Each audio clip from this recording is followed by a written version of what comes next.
Today, we're going to talk about Dotloop and how to really write a loop, do a loop. Does anybody have any experience with Dotloop? Awesome. You got a little bit, Amy? Okay. So I've seen how it works, but I never sent out a contract. Okay. All right. So I'm going to show you the easiest way to write a purchase contract. The easiest way, because I did this about 6 years ago when I was working at the Basking Ridge Market Center, and I just found a way to create what we call business loop templates. I work with Dotloop on this. And so the way that I do it puts the proper folders and all the proper documents within the folders to make life a whole lot easier for the agents. Now, with that being said, we're getting rid of Dotloop. So by the end of the year, we're going to be transitioning over to DocuSign. And I know this much on Dotloop, and I know this much on DocuSign. So as the bandwidth gets bigger and we start to learn DocuSign more, we're going to start to have more and more DocuSign classes that I teach. Right now, I'm still a student. I'm still having people teach me how to do it. And so as we get more proficient in that, we'll switch over. We'll stop doing this class and we'll start doing DocuSign. But we're not going to stop using Dotloop until the end of the year. So you really want to focus, because each one of you should be doing about 10 transactions between now and the end of the year. All right, here we go. So when you, if you don't know, does everybody have their Dotloop username and password? Do you know how to sign in? I don't have it yet. Have you filled out the Scott Leroy questionnaire? I did it yesterday and Sam said it'll take 24 hours. Yes, yeah, about 24 to 48 hours. Yesterday was what, Monday? Scott worked a half a day yesterday. They're back to work full time. So yeah, about 24 hours should be about right. So when you do get your Scott Leroy cheat sheet, it will have a username and password on there. It should be your email address. It could easily just be just a username. Then your password, you'll see that in your email that you get from him. When you sign in, you're going to see not this, you're probably just going to see, let's see, I'm signing into my personal account. You'll probably see something like this with 0 loops in it. So the first thing I want to show you is that you don't have to look at it like this. This is called the grid view, and I like using the list view. So that's the first thing that I do, is I change it to the list view. Let me change it back to my training panel here. Metropolitan. Okay. So right now, I'm showing the entire company loops. You're not going to see that. But what you really need to concern yourself with is all of these top tabs. Okay. The first thing that you want to do is when you go into Dotloop, you want to go into My Account. And remember this with Dotloop, the more you put in, the more you're going to get out. So when you get to your profile, your account information, make sure that you fill out everything that's blank. The more you put in, the more it will autofill as you start to write your loops. And this screen automatically took me to account settings, but you also need to go into profiles. See how I just clicked on profiles? And you're going to click on your name and then fill in all the blanks. You can see I've got some blanks that I left undone because that's not really the account I use. I have 2 different admin accounts. You're only going to have your one account. So make sure you fill in all the blanks. If you don't know what the answers to the blanks are, text me, call me, and I'll help you fill it out. This is also where you can get your notification settings. And it's really important that you get your notification settings the way you want to, because as you start to send out loops to your clients and maybe they don't get to signing it until 2 or 3 a.m. and you have text notification turned on somewhere in here, you don't want to be bothered by a text at 2 or 3 o'clock in the morning that somebody just signed a document. So you really want to get your notifications just to work only on email. You get notified when people sign. Okay. Any questions about profile setup before I move on? Okay, so again, That's going to be up at the top right where your little icon is. It might have your picture, might have a logo, and you simply go to My Account. The next applet or the next module that I want to go to is templates. Templates is really, really important. That's where the library is. That's where all the documents reside. At Metropolitan, our library of all documents is called All Available Documents. Tom, Marion, yours is called Version Now. For whatever reason, there's two different names for the entire library. So for example, if I was to click on All Available Documents, it would be literally 1,000 documents in here over a period of years. And I'm just thinking of a document that I could pull up and the word dual agency comes to mind. So when I type in dual agency or dual, you'll see all documents come up with the word dual in it. What was one somebody asked me the other day? Letter of intent. No, that was in Basking Ridge. There was letter of intent that came up. But you know, whatever it might be, lead-based paint. You know, you see anything with the word lead comes up. So it's just a library. You don't use it very often, but I at least want you to know where it is. The next module over will be people. Don't really use people too much because, you know, it says set up utilities, set up home improvement, set up your mortgage person. You know what? You don't always use the same mortgage person. Set up your home inspection. You don't always use the same home inspector. So I really don't advise setting these little blocks up with special people that would, because these people would possibly get all of your paperwork. You don't really want that. The next one over is tasks. Again, it's not something that we use as a on a high level. We got enough reminders coming out through command. We don't really need any more reminders with Dotloop. Dotloop will automatically remind you or send you an email if there's something that Amy, as you as an agent, need to sign. You're going to see in a minute most of the stuff, the documents that we create, we already pre-sign anyway. We sign them as agents as we're doing them. And then the next one over at the top is going to be loops. And this is the world where you're going to live in. This is going to show you all of your loops. You are able to do filters. For example, I apparently have a filter on right now. If I click on it, it shows all loops, which means it's showing loops that I've even deleted. We don't really use the word deleted in Dotloop. We use archive, but my filter is set on showing all. And ideally, what you want your filter to say would be hide archive. If you're archiving a loop or you're just putting it away in the file cabinet, the digital file cabinet, and you really don't want to see it again, it's best to have that particular filter on. You can also filter loops by transaction type or loop type, loop status. I'm finding when new agents start out, you don't really need any filters set up, but as you start to write a tremendous amount of contracts, then yeah, you may want to limit what you say. So here we go. This is going to be how you're going to start a loop. Tom's going to be showing a client on a Saturday night. They're going to say, Tom, we want to make an offer on this listing. Tom's going to sign into Dotloop, and this is going to be the first move that he makes. There's a blue button at the top you can't miss. It says add loop. Everybody see that? We're going to click on that. We're going to type in the address of the property. You're not typing in the name. You're typing in the address of the property, not the name of the client. I'm just going to go with 123 Main Street. And you can see as I type, it starts to pull up suggested addresses. I'm going to put in Somerville, New Jersey. Now, there's not a listing for that property. I'm just making that up. But if there were a listing, you would see it listed by whatever company there was. That would be the one that you would want to select. You would want to select the one that's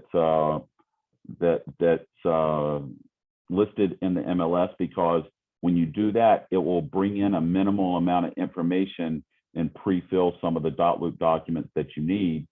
It doesn't bring in a lot of information at this time, but it brings in a little bit. And the more information you can get to autofill, auto-populate, the better. But in this case, I'm just making a bogus address up, and I'm going to use Google Maps to select it.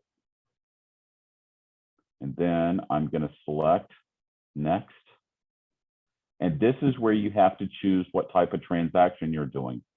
So I've made it to where you can select it to do a purchase doc, which would be if you're representing the buyer, a seller documents if you're representing the seller for listing their home. The next one down would be if you're listing their home for rent, or the next one down would be if you're representing a tenant for, for renting a home. And then CJ MLS and on down, there's just different MLSs that I have documents for as well. Right now, I'm just going to go with purchase documents. I'm going to hit next, and it's going to ask for a picture. Why? I don't know, but I always skip that phase. It's just a waste of time. And then I'm going to go next, and it's actually creating the loop.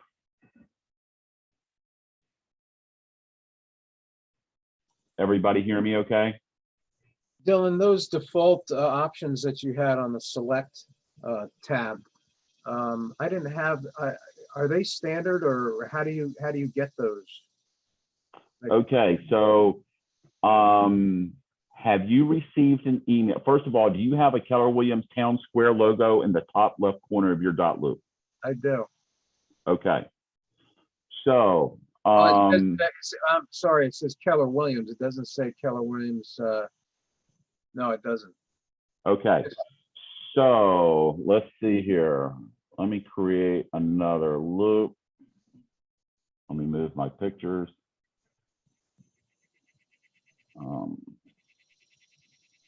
How long have you been with the company? Since August, late July. Okay. So let me go into Basking Ridge. And then people. And Burnersville. AIKEN. AIT. Oh, I'm sorry. AITKEN. Okay. What email address did you use to sign in today? Yeah, I should have defaulted to the tomaiken@kw.com. I did not use this one. I messed up my emails. Okay, so what we can do, and I'm sorry to distract everybody here, but we can actually go. Sorry. Say that again. Tom Aiken, AITKEN. And which email address do you want it to go to? So Tom Aiken, AITKEN @kw.com. Okay. Sorry, So everyone. that's okay. So we're going to add person. We're going to go yes. Okay, so Tom, you would actually have to sign out. AITKEN. And which one do we want to delete? The KW, Tom Aiken, KW. Okay, I'll do that later, but you'll have to actually sign out, and then you'll actually have to go to your email and accept the invitation that I gave you. Okay. All right, no problem. So now what we've got is we've got the loop created. We have to select the status. So I gotta move the freaking pictures. So this is a pre-offer. You see our choices are pre-offer, under contract, withdrawn, sold, and terminated. But this is an offer that we're starting to make, so it's really considered a pre-offer. You do not have to enter the price, and you do not have to enter the closing date over here. We'll get to that in just a few seconds. So now we're actually going to view the loop, and you're going to see that it's created folders and the proper documents that go in each folder. So we have an agent folder. We have a buyer folder, which is where you're going to work in. And we have an addendum folder. Addendums are, documents you may need, may not need. But the buyer folder are documents that you definitely need every time. Everybody see that okay?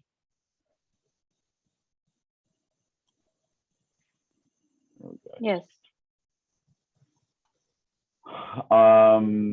View details. Everybody see purchase, pre-offer, and view details. View details is where we're going to go next. Even though you got your folders and documents there, we're not through inputting data, so these documents will fill out properly. So we're going to go to view details. Now you can see why I showed you where a copy of this class is, because you're going to need to refer back to it from time to time. There's a lot of little moves here that until you practice them over and over again, you won't memorize them. So when I go to view details, you're going to see that there's no people added. You will actually have your broker added, and you'll have yourself added.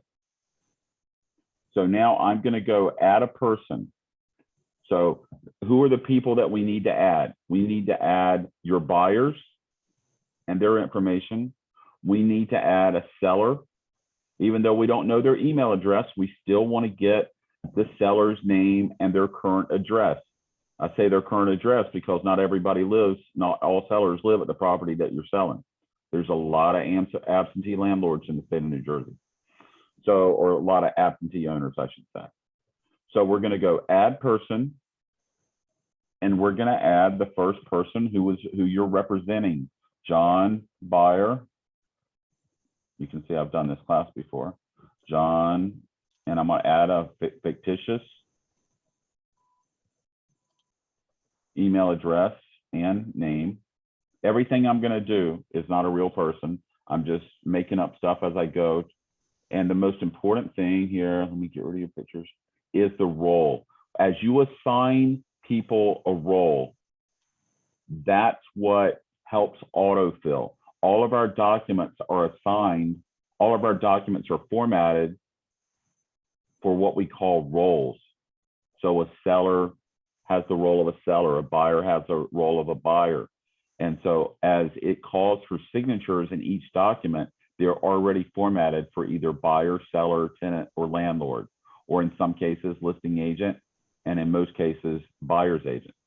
So right now, we're just going to add the buyer's name, which we did, John Buyer. We're going to add, we don't need a company name. We don't need USA, even though it's there. We don't need their phone number, but we do need their street address. And so we're going to go with 2, and then street name is going to be Columbia Street. Unit number, we don't need that. We'll go with Bridgewater, New Jersey as the city.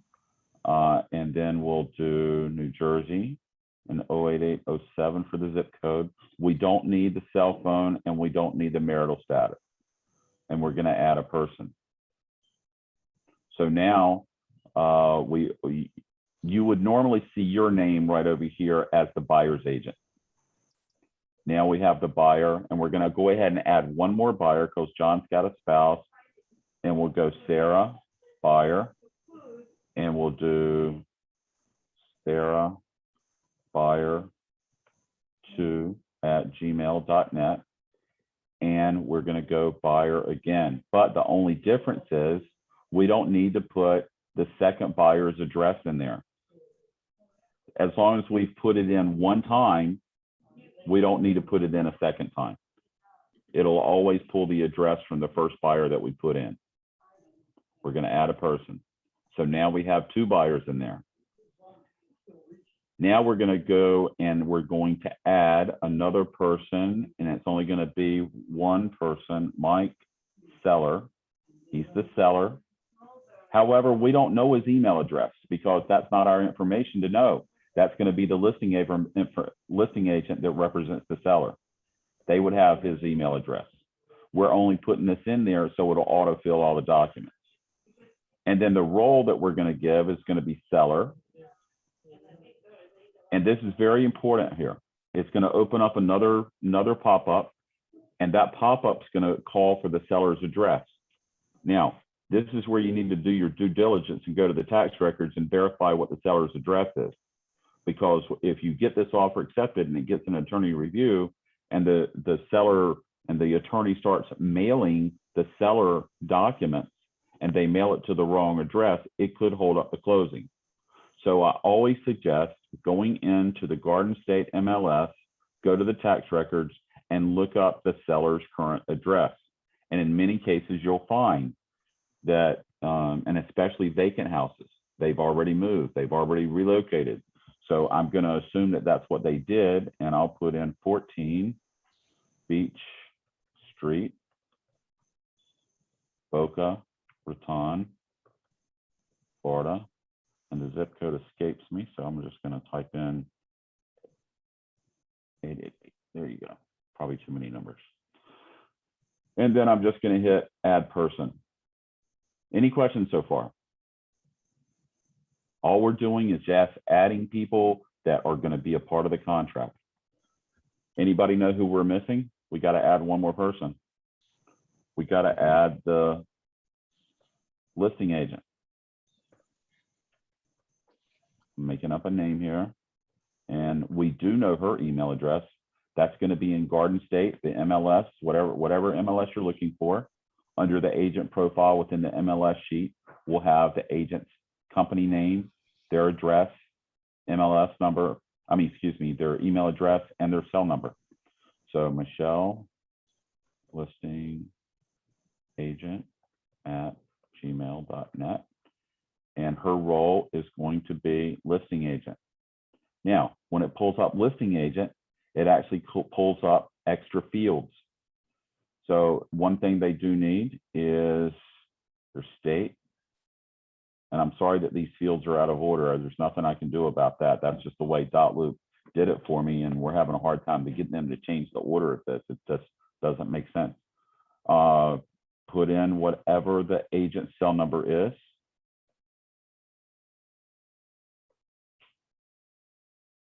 Anybody know where to find the New Jersey Real Estate Commission's agent license numbers? All you're going to do is go into NJRECDOBI, and you can actually do under licensee search,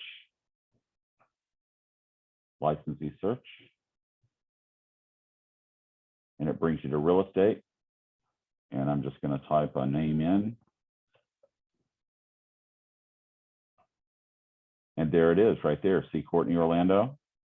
And just so you know which one the right number is, her name is here, but her license number is actually right here. The name of the company that she works for is right here, which is the Basking Ridge Market Center, Keller Williams Town Square.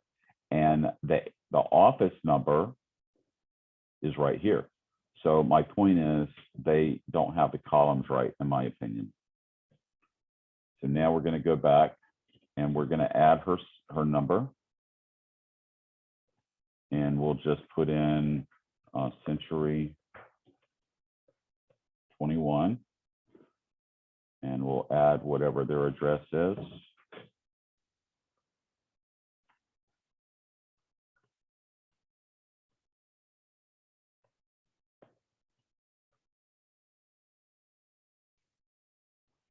And then again, you would put in the agency number that I just had up.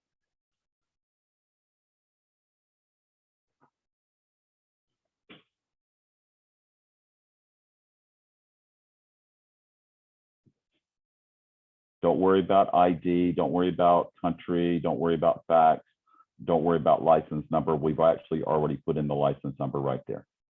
And then you're going to add person. So now we have two buyers, we have a seller, and we have a listing agent.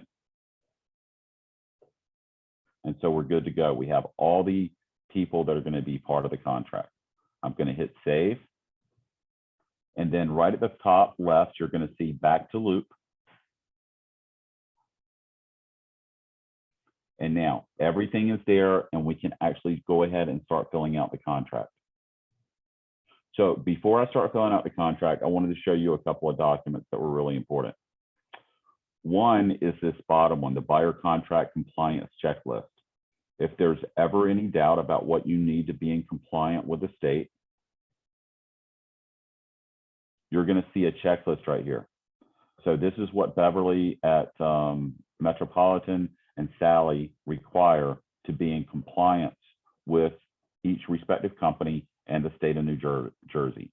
Not every document applies, but in every document, in every loop, certainly consumer information statement applies, the contract, dual agency you'll see off to the right if it applies lead paint disclosure, if it's 1978 or older. And of course, this list goes on. You just have to use your experience and your knowledge in your education that you got in real estate school to know whether it applies or not. Any questions about that list? We've made it to where you can check it off as you attach these documents. We only put this list in here for your convenience.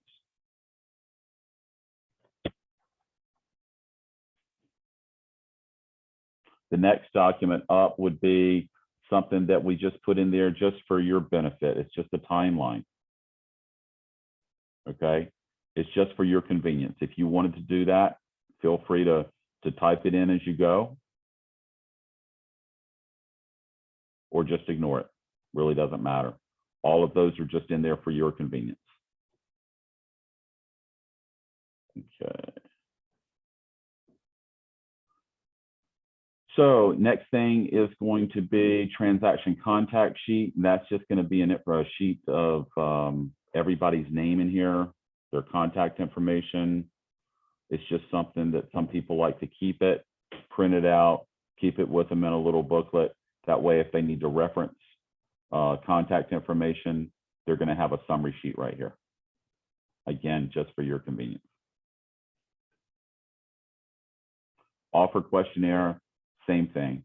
You could actually start a loop and you could actually send this to your buyer for them to fill out when they call in and they say they want to make an offer. Say, you know what, I'm going to send you an offer questionnaire.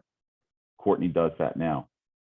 And all you're going to really do is do this very same thing.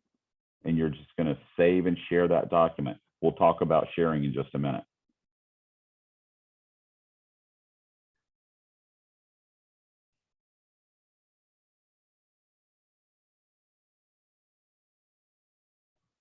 Okay. Now let's fill out the contracts really quick. Hold harmless, buyer, New Jersey contract of sale, CIS, informed consent. All of these documents could possibly apply. All you really have to do is click on each one of them, and it's going to bring up an autofill pop-up screen. And you're simply going to click on autofill. And then you're going to hit save. See how that autofilled? Once it autofills, hit save. And then there's a little red faint arrow at the top left, right up here where my little cursor is. And I'm going to hit the back button. Permission, and it's going to take me back to the loop. We're going to start off with we're only going to do the contract of sale. All the rest of them are exactly what I just described. You click on it, click on autofill, and then hit save. I'll do it one more time just to be clear. I'm going to click on the lender disclosure. I'm going to click on autofill. You'll see down here, seller and buyer. It was already formatted. I really probably didn't need to do that one, but hit save. And then the back button. Okay, let's do the contract really quick. NJAR contract. I'm going to scroll all the way down to the bottom. Before I do that, I forgot. Before I do that, I need to fill in all of these blanks. So Bridgewater Township, MLS number 3456778. Purchase price is going to be $500,000. Initial deposit $1,000. If you even do initial deposit, you should consult your broker and find out about deposits to find out exactly. I don't teach the actual contract class. That's for the brokers to teach.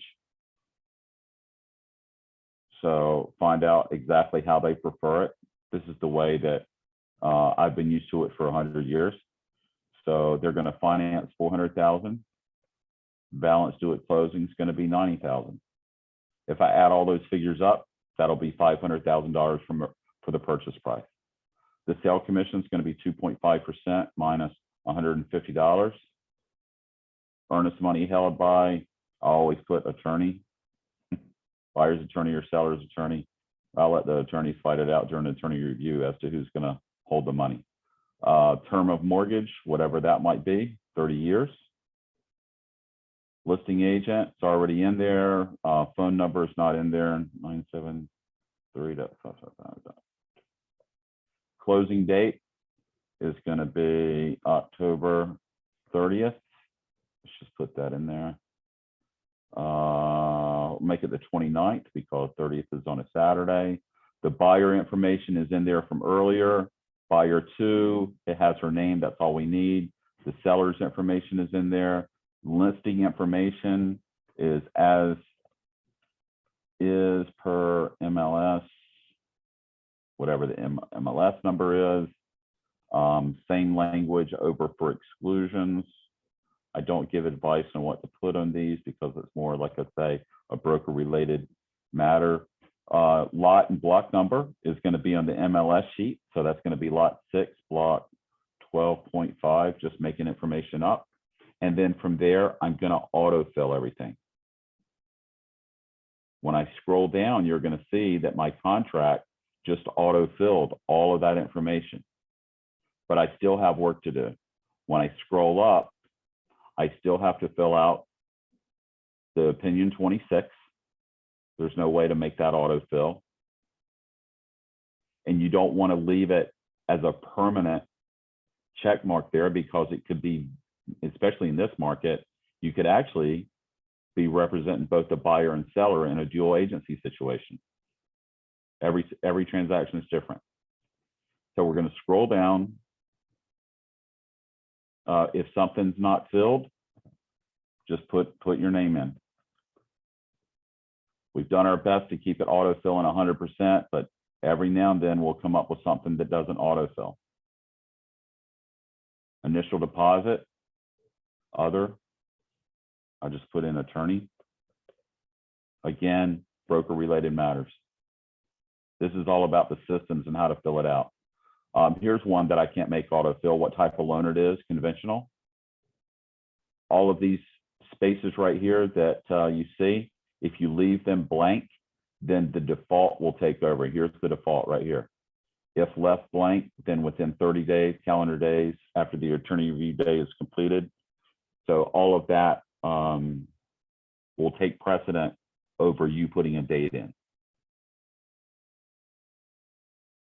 So bottom line is just follow the contract all the way down. I've got several more steps to go through, so I'm not going to cover all the paperwork on how to fill it out. I'm just going to show you the systems on how to fill it out. And then the best thing to do is go back to the KW Metropolitan or kwtownsquare.net and watch the class that the brokers give on how to fill out a contract. They will give you the answers to what you should put in each field. Does that make sense? So once you get everything finished, filled out, you're going to hit save.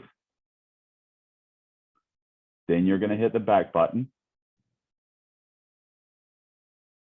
And you're going to do that for all of these documents within the buyer folder. And once you finish, you're going to check off all the documents that you want to send to your client. So let's assume that there's not a lead-based paint disclosure needed. We're just going to uncheck the brochure.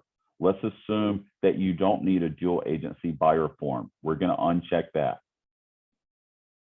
So as you get all of the documents that you need checked, then you're going to scroll up and you're going to hit the share button. The share button is going to open up a window, and it knows to only send it to your clients first because you created a buyer loop. If you created the seller loop, it would have selected the sellers first to send it to. But right now, it's only going to send it to the buyers because that's what it knows to do. And the other thing too, Mike Seller, this guy, we didn't even put an email address in here for him. We did put one for Michelle Williams, the listing agent, but it's not time for her to review the document nor sign it. We're just getting your clients to review the paperwork and sign it so we can actually make the offer. It does allow you to type in a message that your clients will see. It also allows you to give them different permissions. The permissions it defaults to consign only, because at this point, that's all they need to do is sign and initial each document. But we could have given them only view permissions, or we could have given them fill and sign permissions. Fill and sign permission really only comes into play for a seller when they're having to fill out a seller's disclosure. View only really comes into play when they say, hey, you know what? I want my parents to review these documents first. Then we could add their parents down here. Mr. Parent. Mr. Parent at gmail.net or com. And we could give them a role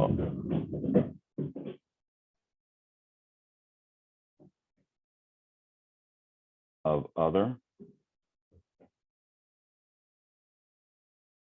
Something just fell in my house. I'm so sorry.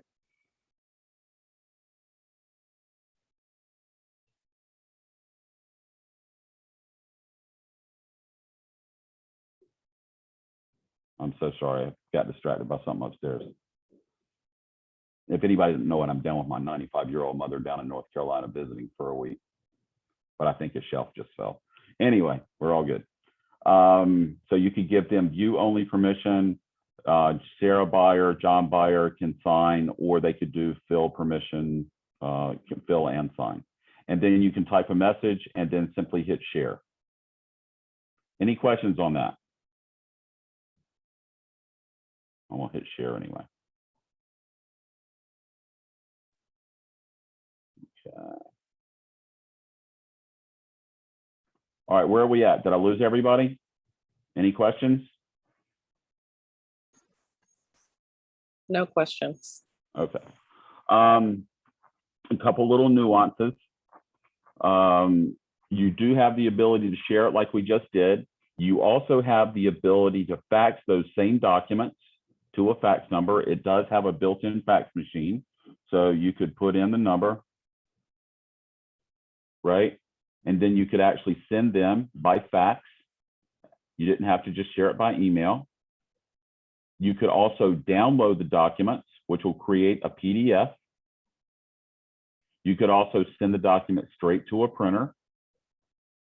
You could also open the documents, which is the same thing as basically print and download. You could make a copy if you wanted to. I haven't ever used that one. The other thing is we can go to something called an activity log. An activity log will actually take us as it records every bit of history that I did. I started making this loop at 11:17. And you see all of my timelines right here every time I finish something. And the last thing I did was, I believe I downloaded a PDF. You can see where I shared, yeah, right here, where I share the documents. So you do have what they call an activity history that will help you. We've had clients that say, you know what, I never received your loop before. We went back to the activity report, and sure enough, they did receive them and they viewed them. They were just ghosting us. Or could have been a wrong email address. Go back to the activity log. Nobody's ever viewed it. Then we track it down and realize that it was just a wrong email address.